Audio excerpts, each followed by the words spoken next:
An important thing for us all to remember is that if you give everybody the same piece of equipment, you do not give everybody the same experience. That applies in education and it applies in daily life.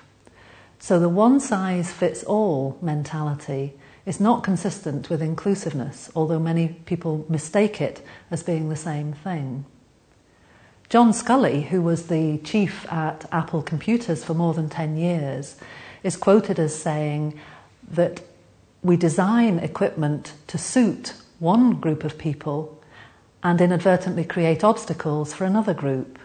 And I think that's an important thing to hang on to when you're thinking about ensuring that the equipment that you supply matches with the needs of the person for whom it's being supplied. Broadly speaking, enabling technology, or assistive technology as it's sometimes called, fits into three categories.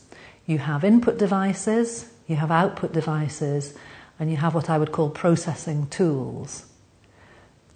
There's nothing complicated about those divisions or those separations. An input device is essentially anything that is deployed by the user in order to connect with the computer. So let's think of some examples of input devices. A keyboard perhaps is the most straightforward one. You input data through a keyboard. But a mouse is another, a head-mounted switch is another, and the use of the voice in partnership with voice recognition software is yet another example of an input device. By contrast, an output device is anything which enables the user to receive data or receive information.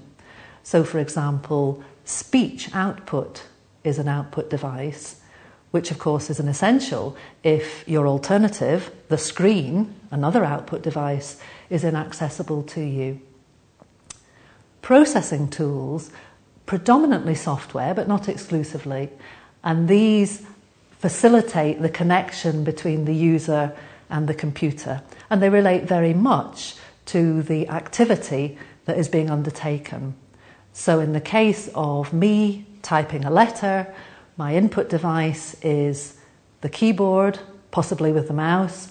My output device is the screen, which enables me to see what I've typed, and the processing tool is the software package that enabled me to perform that function.